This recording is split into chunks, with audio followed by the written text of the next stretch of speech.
అన్నయ్య అని number save చేసుకొని, ఆ అన్నయ్య బట్టలు లేకుండా ఫోటోలు పెట్టమంటే, సిగ్గు, లజ్జ లేకుండా ఫోటోలు పెట్టింది. అసలు వీళ్ళని ఏం జేయాలి?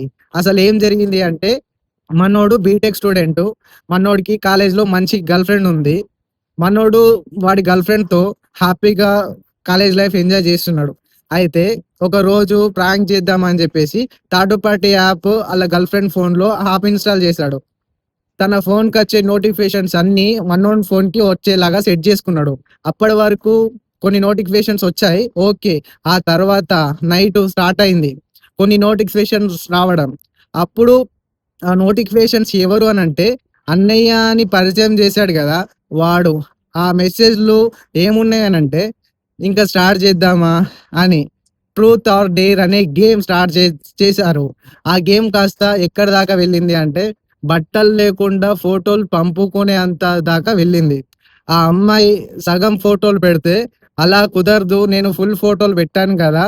నువ్వు గూడా ఫుల్ ఫోటోలు పెట్టాలి" అని జెప్పేసి కండిషన్ పెట్టిండు. ఆ అన్నయ్య అన్నా గాని, ఈ అమ్మాయి సిగ్గు, లజ్జ లేకుండా ఫోటోలు పంపించింది. ఒక పక్కన మొత్తం మనోడు చూస్తూనే ఉన్నాడు. ఆ మెసేజ్‌లు, ఆ ఫోటోలు చూసిన తర్వాత మనోడు మైండ్ మొత్తం కిరాకయిపోయింది. మళ్ళీ నెక్స్ట్ డే మార్నింగ్ కాలేజ్‌లో మనోడు ముందే ఆ అమ్మాయి "ఏం తెలవకుండా ఏం టిఫిన్ చేసావు అన్నయ్య" అని చెప్పేసి ఆ! దోస తిన్నా అని చెప్పేసి ఎంత ఏం తెలవకుండా చెల్లెమ్మ అని చెప్పేసి మళ్ళీ ఏం తెలవకుండా మాట్లాడుకుంటున్నారు. అసలు ఇలాంటి వాళ్ళని ఏం చేయాలి? ఒక పక్క బెస్ట్ ఫ్రెండ్, ఒక పక్క లవ్ చేసిన అమ్మాయి. వీళ్ళిద్దరు కలిసి ఇంత దారుణంగా మోసం చేశారు. ఇప్పుడు పాపం మనోడు ఏం చేద్దాం? ఏం చేయాలా? ఏం డిసిషన్ తీసుకోవాలా? అని చెప్పేసి దిక్కుతోచని పరిస్థితిలో ఉన్నాడు. అసలు ఇంత దారుణంగా మోసం చేసే వాళ్ళని ఏం చేయాలి? నువ్వైతే ఏం చేసావో కామెంట్ చెయ్యు. కామెంట్‌లు ఖచ్చితంగా మనోడు చూస్తాడు.